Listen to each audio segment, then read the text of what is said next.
¿Por qué? Esa es la gran pregunta que está ahí en el front cover de la revista Newsweek del año 99. Tiene que ver con lo que ocurrió en una escuela secundaria allí en la ciudad de Denver, en Colorado. Tal vez ustedes se acuerdan de la historia, como esos dos muchachos que están en la otra cover, en este caso de Time, llegaron un día a la escuela donde estudiaban y tomaron las armas y asesinaron a 15 de sus compañeros. Desde ese entonces han ocurrido tantas masacres de este tipo que ya estamos perdiendo la sensibilidad y ya están dejando de ser noticia. Pero cada vez que ocurren estos hechos, la pregunta es, ¿por qué ocurren? Allí tienen la pregunta en las dos revistas. ¿Por qué? ¿Qué les hizo hacer esto a estos jóvenes? Ustedes y yo vivimos en el país líder del mundo. El país que tiene el sistema educativo más avanzado que muchas naciones de la Tierra copian. Tiene la economía más fuerte del planeta. Este es el lugar donde nuestros jóvenes tienen oportunidades que muchos países, pero ni de cerca tienen. Este es el país donde a comienzos del siglo XX se dijo que la solución y la educación, la educación sería la solución para todos los problemas que tenía la sociedad. Con la aparición de la teoría de la evolución dijimos, todo va a estar bien muy pronto. Tenemos que ser optimistas. Las explicaciones de la psicología que nos dicen que ustedes y yo tenemos una mente consciente, pero que también tenemos un subconsciente donde batallan fuerzas que heredamos de nuestros antepasados y que como no tienen moral ni saben qué cumplir, por eso es que ustedes y yo somos personas medias conflictivas, pero que con un poco de paciencia y educación todos llegamos a ser hermanos gemelos del arcángel Gabriel. Sin embargo, cuando ocurren estos hechos, algo nos recuerda absolutamente a todos que ustedes y yo vivimos en una sociedad muy peligrosa, donde podemos ir al cine a ver a Batman y tal vez no volvemos más a casa. Donde nuestros hijos van a la escuela y posiblemente no regresan nunca más. Las posibilidades de todo esto realmente son, ¿quién lo quiere pensar? Y entonces, cuando llegan estos eventos, que acá hay una palabra que no tenemos en español, que es bizarre, decimos, ¿y qué es esto? ¿Cómo es posible? Bueno, este problema no es nuevo y no va a terminar nunca. Todas las semanas somos recordados que ocurren cosas que no tienen explicación ni lógica, ni coherente, ni racional. La semana pasada, en el periódico de Argentina, el sábado pasado, no el de ayer, allí estaba la historia que pueden ver, la de un joven que, según nos dice el titular de la página, crímenes desean la muerte y dieron perpetua para el acusado de 5 asesinatos. Y en el diario del último viernes está perpetua para el acusado de 5 asesinatos. Ahora usted mira esto y dice, ¿qué? Usted, señor, que es hispano, inteligente, es muy probable que tenga un san la muerte en su casa. ¿No son estos objetos los que nos traen suerte para que nos vaya bien en la vida? ¿Cómo es posible que un objeto que aparentemente es un muñequito pueda traer algo a mi vida que es realmente inexplicable y que me lleve a cometer un acto que termina con un joven que, miren la cara que tiene, no lo veo tan demente ni tan maleducado, y que sin embargo ahora va a pasar el resto de sus días hasta el día de su muerte en prisión? ¿Cómo se explica? Bueno, damas y caballeros, esta es una sociedad donde hemos tirado la Biblia por la ventana y el infierno se nos ha metido por la puerta. Quisimos sacar a Dios y ahora dentro de 2 días Vamos a recordar el día cuando Dios le levantó la protección a esta nación arrogante y pedante, que consideramos que la Biblia es un cuento para viejos y viejas ignorantes, y pensamos que el diablo es una superstición para mentes débiles. Bueno, yo tengo un libro que es bendito, se llama La Palabra de Dios. Es el libro que existe desde hace miles de años. Es el libro que no va a morir jamás. Y es el plan de vida del Creador para ustedes y para mí. Es el mapa hacia el futuro. Es el mejor fundamento para nuestra vida. Y por lo tanto, lo que la Biblia nos enseña no es fábulas de folclore judío que ocurrieron hace siglos atrás, sino que es una explicación del presente. En Norteamérica, en Argentina, en su vida, en su hogar, en su compañía, donde quiera que usted se desenvuelve. Y que ocurren cosas que coherentemente no se pueden explicar y que ustedes y yo decimos, ¿cómo es posible? Bueno, acá la Biblia nos va a explicar cómo es posible.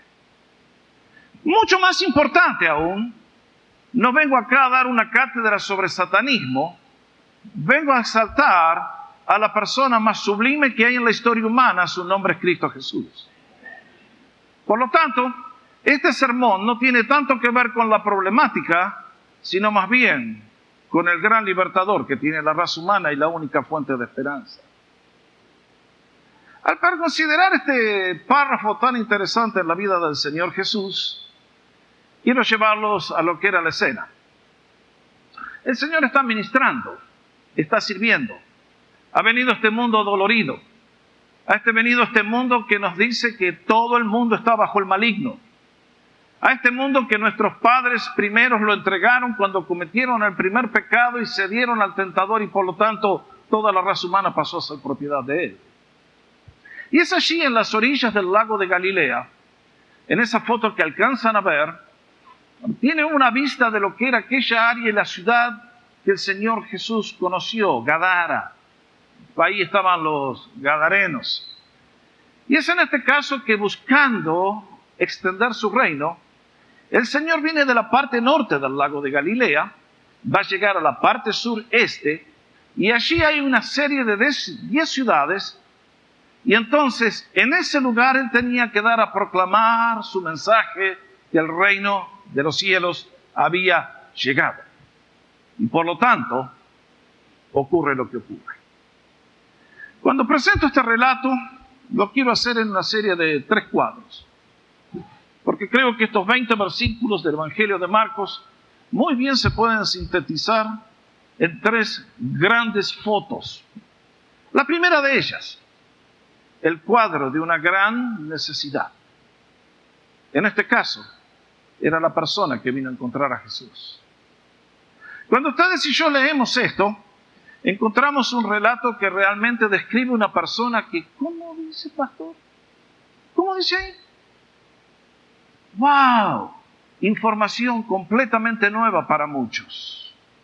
Usted tal vez vio El Exorcista, una de las películas más terroríficas de Hollywood. Y después han hecho la sequel number 2 and 3. Cada una más monstruosa y más horrenda. Y la gente ve esas cosas y dice, ¿será?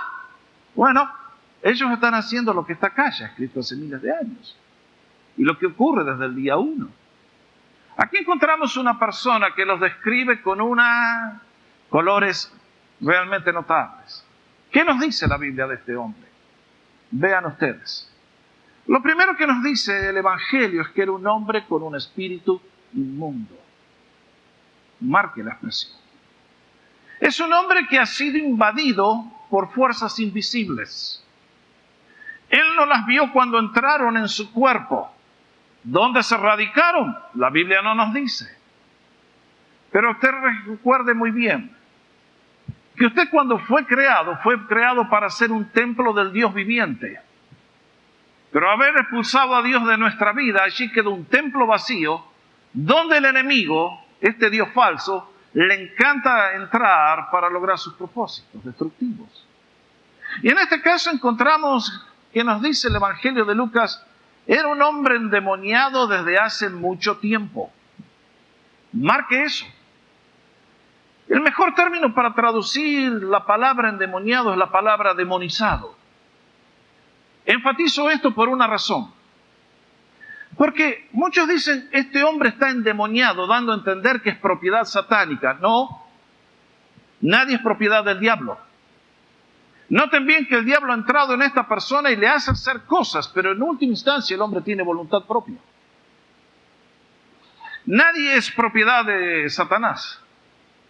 Él, como uno de esos squatters que decimos, esa gente que no tiene dónde vivir, encuentran una casa vacía y van y se meten y allí viven sin pagar renta y no tienen electricidad, ni tienen agua, ni tienen aire acondicionado, pero como no pagan renta y viven invadiendo una propiedad que no les corresponde, los espíritus satánicos son idénticos.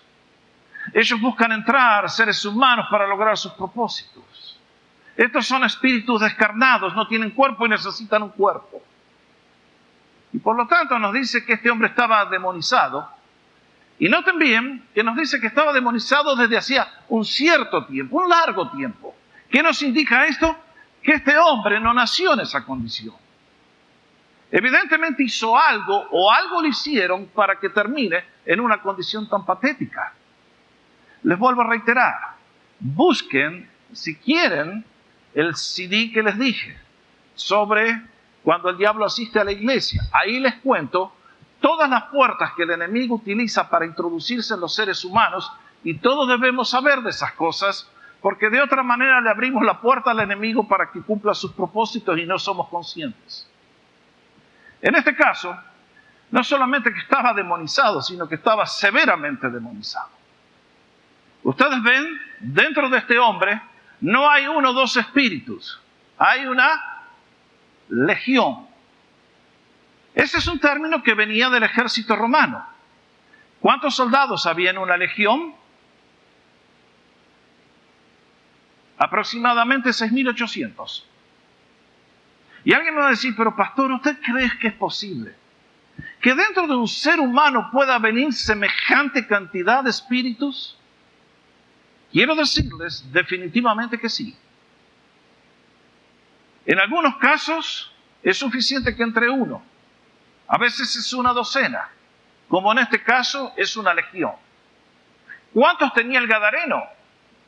Sospecho que el mismo número de cerdos.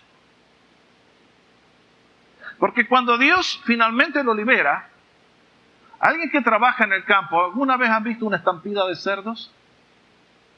No, los cerdos no tienen miedo masivo. Cuando llegó el momento de ser destruidos, entró un espíritu en cada uno de ellos y así se precipitaron en el mar y todos murieron. Este hombre estaba en una condición patética. Algo hizo él o algo le hicieron que le abrió la puerta al enemigo para que lo manejara de esta manera que vamos a ver. Lo segundo que encuentro es que era una persona dividida. Este hombre llevaba una guerra interna en el corazón. Su mente, su alma, su corazón era un campo de batalla. Estoy seguro que más de una vez quiere haber ido para allá y terminaba yendo al revés. Más de una vez se debe haber propuesto hacer algo y no lo hizo. Y alguien cuando escucha estas historias debe decir, pero pastor, usted no me trae esta historia para hablarme a mí de estos temas, ¿no es cierto? Pensando que tal vez... Miren, ustedes se dan cuenta que todos somos igual al gadareno, excepto que el grado de él era mucho más grave e intenso que el de la mayoría de nosotros. No, esta mañana no creo que haya ningún gadareno aquí entre nosotros. Ahora, si usted hubiera entrado desnudo como él, ahí sí me doy cuenta. Se da cuenta, ¿no es cierto? Pero en este caso, este hombre, debido a esta fuerza que se ha unido con la vieja naturaleza pecaminosa, es un hombre dividido. Sabe lo que tiene que hacer, pero no tiene el poder para hacerlo. Quisiera lograr cosas buenas, pero va para abajo. Y uno dice, tercera característica, era una persona miserable. Cuando Satanás entra en la vida de una persona, irremediablemente va a terminar en un infierno viviente. Ustedes leyeron el cuadro que nos hace Marcos.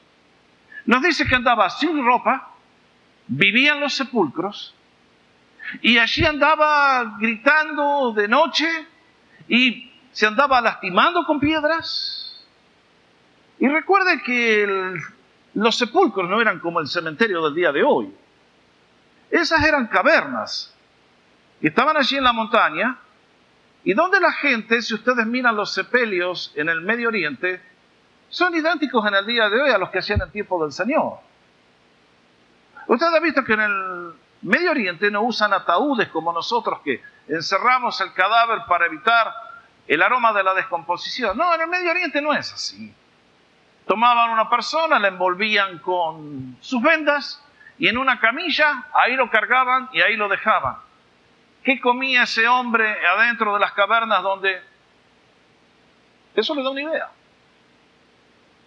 ¿Hasta dónde había descendido? Usted me va a decir, pastor, ¿esas cosas son ciertas? ¿No hemos leído ustedes y yo de las tribus que viven en la edad de piedra, decimos, y practican el canibalismo? Edad de piedra, falta de educación. No, compañeros. Satanás es un enemigo poderoso. Él está muy vivo en el día de hoy. Y donde ustedes y yo le damos acceso, lo toma, y lo toma con mucha gratitud, con un solo objetivo: destruirle a usted, destruirme a mí. Destruir lo más precioso que tenemos y arruinarnos la vida. Él es el rey del infierno verdaderamente, y su único propósito es causarnos el mayor dolor y la mayor miseria que humanamente es posible. Tenía una fuerza que lo gobernaba, buscaba autodestruirse. Mis hermanos, cuando una persona tiene tendencias al suicidio, a mí me enciende todas las alarmas como pastor. La tendencia al suicidio no viene de Dios. Que usted tenga un día malo no quiere decir por eso que va a intentar cortarse las venas y matarse. De ninguna manera.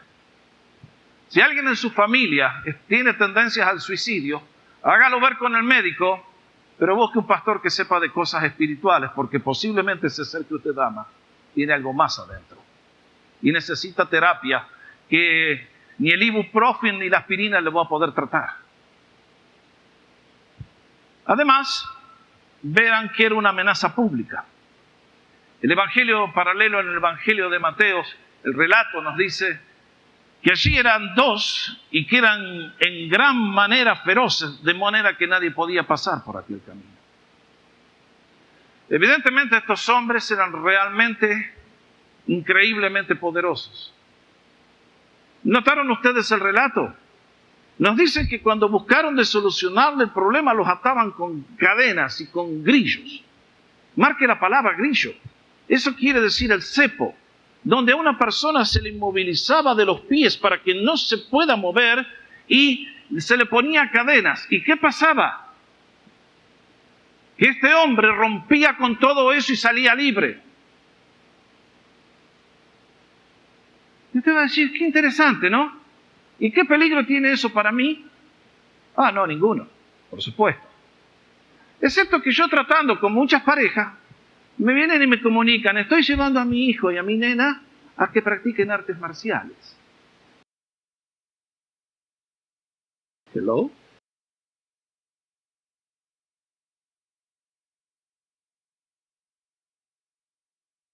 ¿Usted se puso a pensar qué son las artes marciales?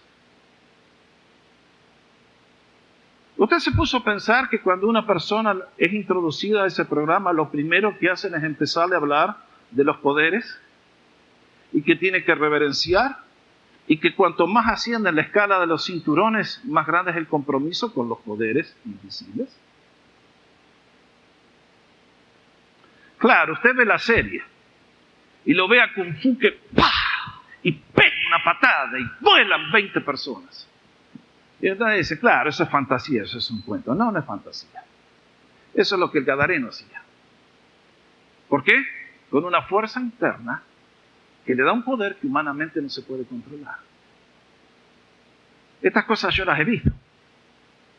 Personas que son chiquititas así y pueden tomar con sus brazos a un jugador de la NFL y tirarlo allá arriba del balcón. Estas cosas están todos los días en nuestra sociedad. Excepto que no las vemos, no las entendemos, no las percibimos.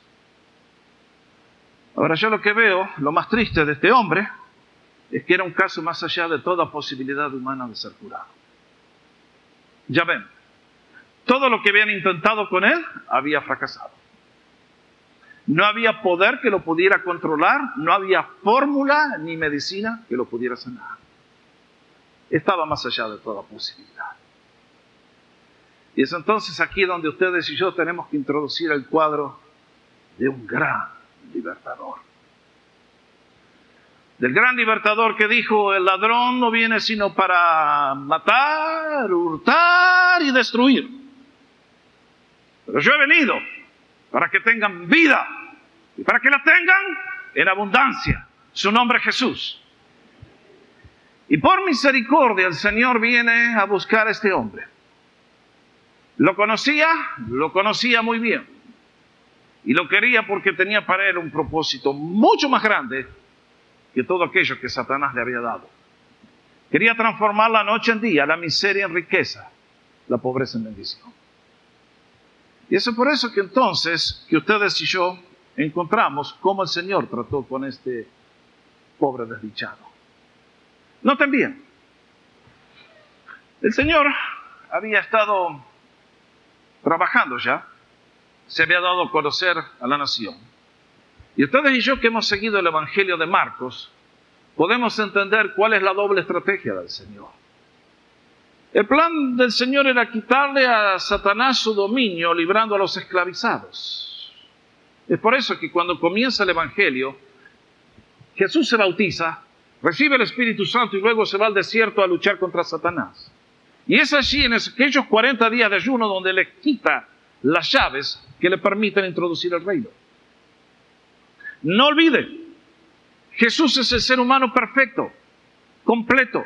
Es el ser humano ideal que ustedes y yo podríamos haber sido, de no ser que somos esclavos del pecado y de Satanás. Y es entonces que llega Él con toda su gloria. Y mientras comienza a hacer las obras de poder que hemos leído, también al mismo tiempo ha llamado a los apóstoles para capacitarlos para la misión que ellos van a tener que hacer, porque un día va a venir el mismo Espíritu que a Él le dio el poder para hacer las cosas que ellos ahora van a tener que hacer. Y creo que esta sesión con el endemoniado gadareno es un ejemplo más en el training que están recibiendo. Vean ustedes. En el capítulo 1 encontramos a un endemoniado en la sinagoga de Capernaum. Luego, el ministerio del Señor explotó y nos dice que al caer la tarde le traían centenares de gente enferma y endemoniada. Luego, eligió a los 12 apóstoles y les dio una cuádruple misión. ¿Cuál era ella?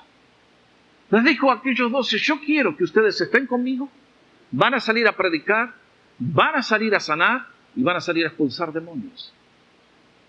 Y ahora estos hombres tienen la gran oportunidad. Además, tuvo que silenciar, lo vimos en el capítulo 3, a los críticos que decían que Jesús operaba por el poder de Beelzebú. Y es entonces que ahora el Señor quiere dar un paso más en el training de aquellos hombres que van a ser comisionados para continuar la obra que Él empezó. Y entonces, ¿cómo procedió el Señor? Noten bien, el Señor entró en diálogo con aquella fuerza que estaba dentro de Él. Alguien me va a decir, pastor, ¿los demonios hablan? Los demonios son seres como ustedes y como yo. Son seres racionales, fueron creados por Dios. Pero ellos un día escogieron el mal. Toman las cuerdas vocales de las personas y a través de ellos se expresan. ¿Cómo sabe usted que alguien tiene un demonio? Bueno, si usted me escuchara a mí salir de acá hablando con chino perfectamente, usted sabe que yo estoy endemoniado. Sin haber estudiado. Bueno. Lo que ocurre es que sencillamente estos seres infernales toman control de la persona y la persona pasa a ser un títere por el cual, un ventrílocuo, mejor dicho, de aquel que lo invadió. Y entonces Jesús tiene que identificar al jefe principal. Jesús podría haber sacado uno por uno, pero eran 2000 casi, o más tal vez, y le hubiera tomado mucho tiempo al Señor. Y entonces el Señor dice, a ver, ¿Quién eres tú? ¿Quién es el jefe ahí adentro? Hay un ejército completo. Y es por eso que el Señor le dice, a ver, dame tu nombre. Y aquel demonio tiene que contestar, mi nombre es Legión, y somos muchos. El Señor en una de las parábolas que les dije hablaba de atar al hombre fuerte. En este caso la casa está tomada por un hombre fuerte y él es el que el Señor está buscando. Su nombre es Legión. Y aquel demonio responde ante la autoridad del Señor. Y es entonces que ustedes y yo leímos juntos que el Señor le dijo, bueno, te vas, fuera de acá. Y entonces los demonios comenzaron a, no Señor, no nos eches. Satanás no quiere soltar sus víctimas. A él le gusta dar guerra, a él le gusta distraer. Cuando ocurren estos casos, por lo general le gusta tirar a la víctima, revolcarlo, si hay agua que se moje, si hay fuego que se queme. El asunto es no soltar a la víctima. Y el poder de Jesús es tan grande y la palabra de Dios es tan fuerte que aquellos demonios saben que se van a tener que ir ante el poder de Jesús, pero no lo quieren hacer y entonces comienzan a negociar. Y fíjense ustedes lo que dijeron. Lo primero, le pidieron que no los enviase fuera de aquella región. Notable. ¿Por qué? Porque, mis hermanos, como les expliqué tantas veces, Satanás no es Dios, es un ángel. Y para poder gobernar el mundo tiene un ejército distribuido estratégicamente en todo el mundo. Y este hombre, el endemoniado, era su representante para tener a toda aquella región de Decápolis bajo el poder satánico, terrorizados por lo que ocurría. Y es por eso que le dicen, no nos saques de esta región, Señor. Lo otro que les dice es, no nos mandes al abismo. Ustedes van a decir, pero ¿de qué están hablando los demonios? Hace 2 semanas les comentaba de un predicador acá que se hizo famoso escribiendo un libro diciendo no hay infierno, no se preocupen. O el que escribió el científico allá de Inglaterra, que lanzó la campaña, vivamos felices, tal vez Dios no existe. Acá los seres espirituales que viven en el mundo invisible, que saben de dónde vienen, saben a dónde va, les dice Jesús, no nos mandes antes de tiempo al lugar de nuestro tormento final, donde vamos a ser encerrados. Tremendo. Hay muchos de ustedes que no creen en el abismo ni en el infierno. Lo siento mucho. Los demonios tienen mejor información que nosotros y ellos sí creen porque es una realidad que la ven. Y es entonces que ocurre lo que ocurre. Le piden a Jesús, Señor, permítenos que nos vayamos a los cerdos. Y Jesús dio la orden. Y ustedes y yo leímos cómo aquella multitud de espíritus entraron estos desdichados animales y murieron todos precipitándose en el mar. Y uno tiene que preguntarse, Señor, ¿por qué hiciste esto? Bueno, creo que en primer lugar, el Señor quería demostrar su poder a los discípulos. Ustedes y yo somos gente desconfiada por naturaleza, ¿no es cierto? Y eso a ustedes y a mí nos ha hecho con ciertos mecanismos de defensa en nuestra mente, que si yo me acerco a usted y le digo, te vendo el monumento a George Washington, mirá qué lindo obelisco, ¿usted me lo compra? No. Si yo a usted le vengo con un discurso que es puro engaño, usted escucha y por esa habilidad que Dios le ha dado de discernir, usted sabe dónde está la verdad y el error. Pero en este caso, para que la fe de aquellos hombres no estuviera fundamentada en fábulas, de una manera clara y evidente quería demostrar el Señor que la liberación de aquel desdichado había sido efectuada una vez y para siempre, era completa, y por lo tanto ahora los cerdos marchaban. creo que quiso demostrar su poder al gadareno.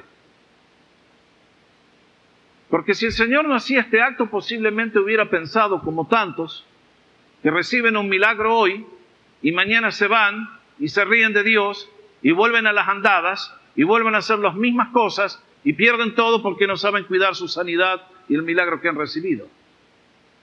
Creo que el Señor, al hacer esto, le estaba recordando que el precio de su liberación era la muerte de aquellos animales.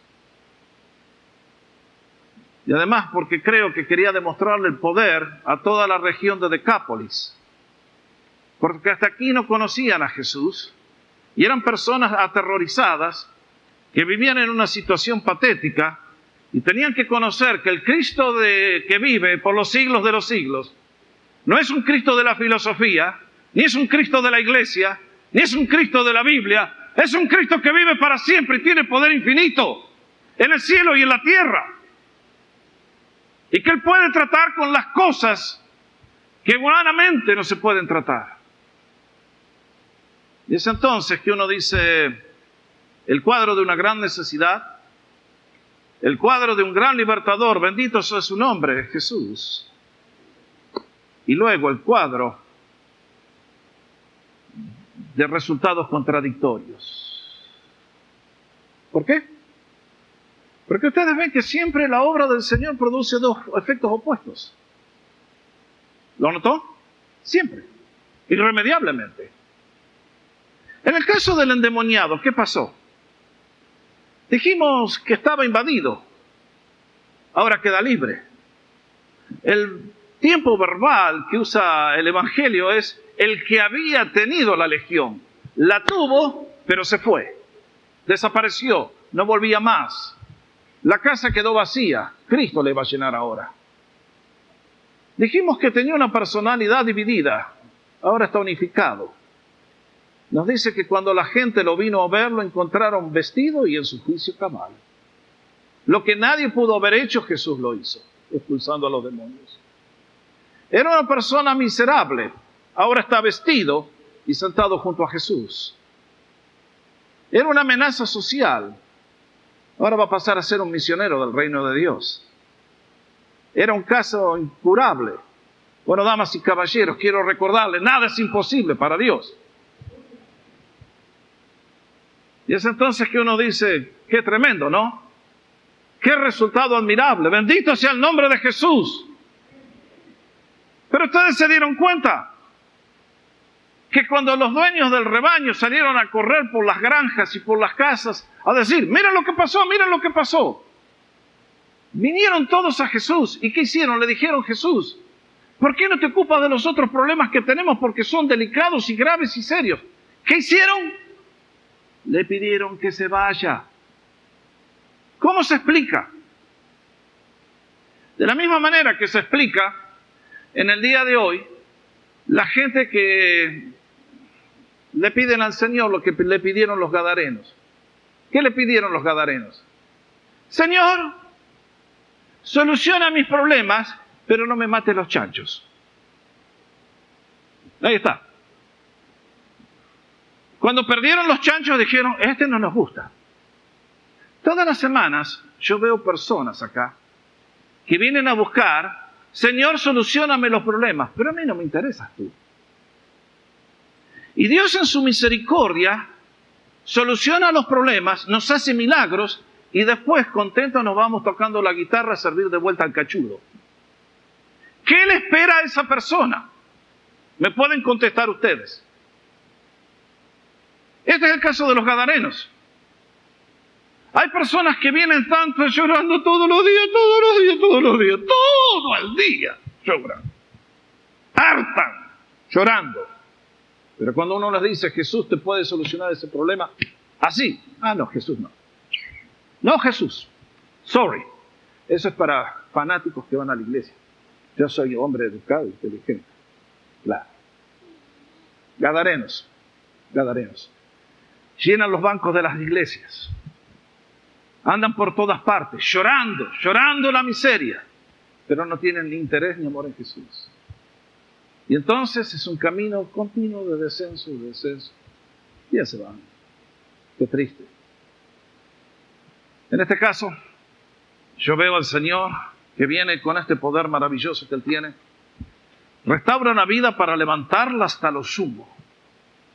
Y uno dice, Señor, bendito sea, que tú eres Dios, hecho hombre, para hacer lo que nadie podía hacer.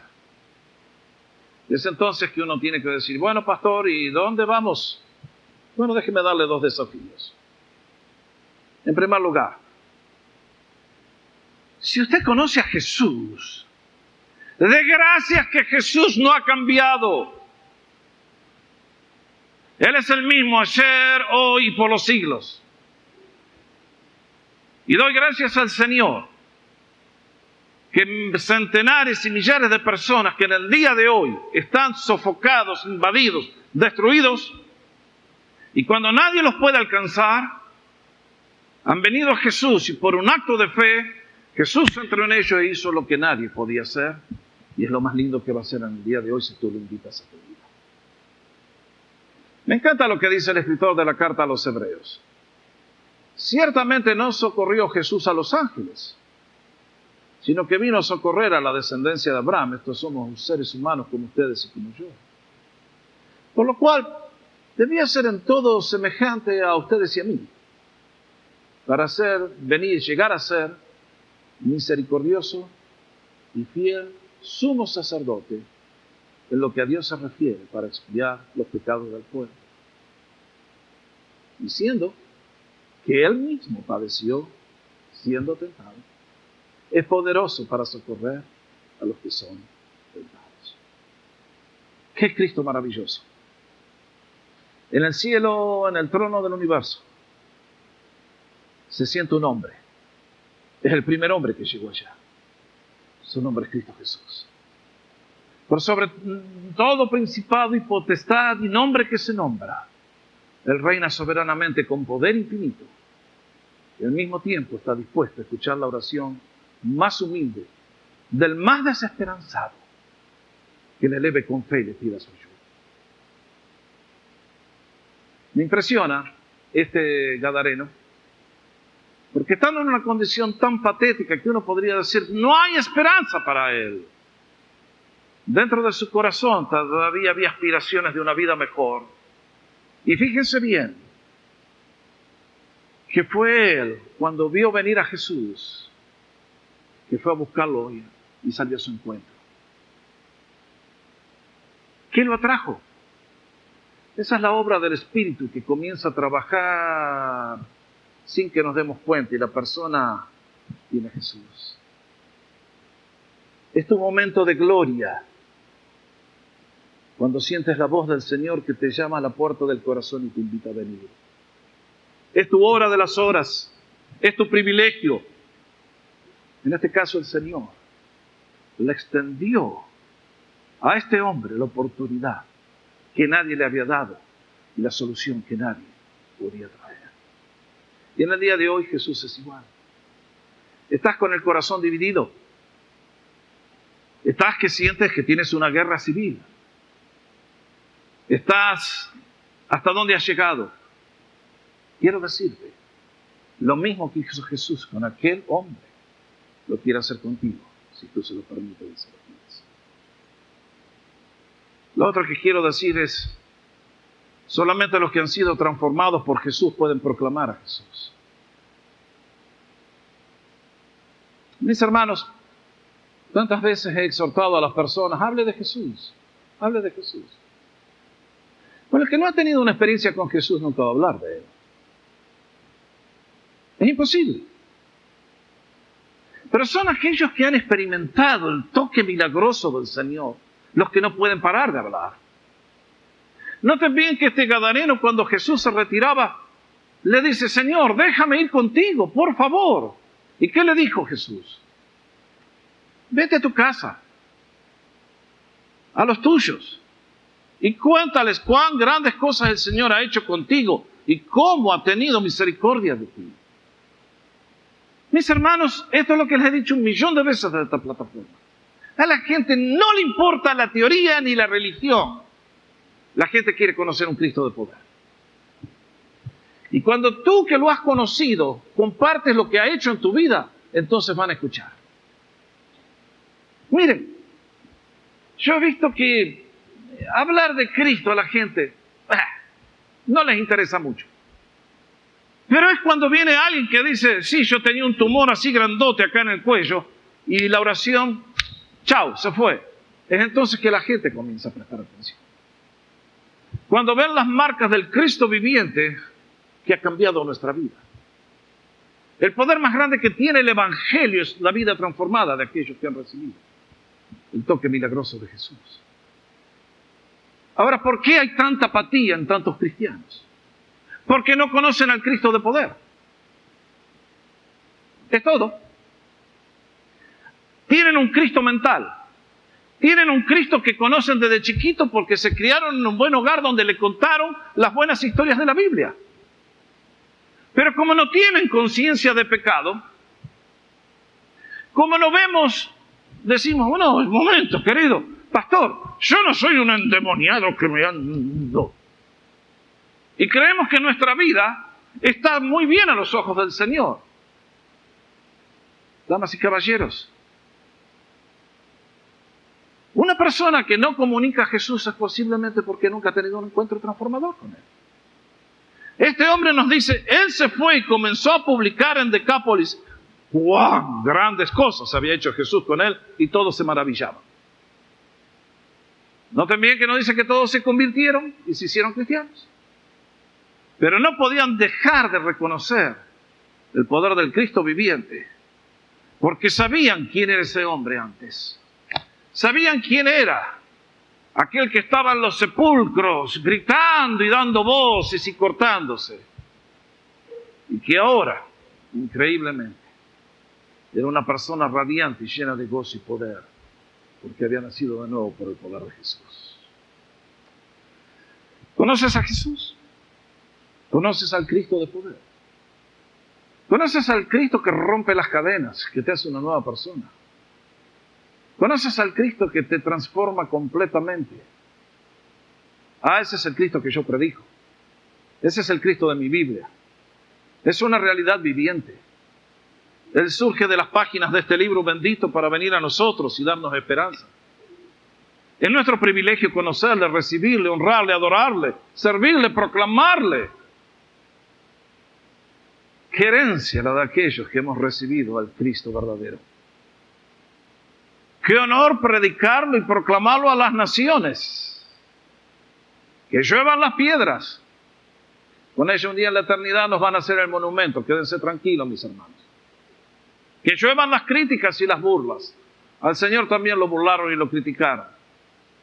Cuando el viernes murió parecía que el cristianismo era el absurdo gigantesco más grande de toda la historia. Parecía que el gobernador romano iba a tener el control de todo y los judíos estaban riéndose. Pero cuando el domingo a la mañana, Jesús resucitó de los muertos, ustedes saben lo que pasó. Y desde ese día, Cristo reina. Y ustedes y yo, que le amamos, somos llamados a reinar juntamente con Él. Por lo tanto, mi hermano, que no te dé vergüenza jamás de hablar de tu Salvador. Todos los que se ríen de Él, un día van a tener que pagar el precio, porque de cada palabra que hemos dado en esta vida se nos pedirá cuenta en el juicio, dijo Jesús. Por lo tanto, proclama a Cristo. Proclámalo con pasión. Háblale a todos del Señor. Dile a todos cuán grandes cosas hizo el Señor en tu vida y cuán grandes cosas quiere hacer hoy en la vida de todos aquellos que están dispuestos a recibir y a pedirle su ayuda.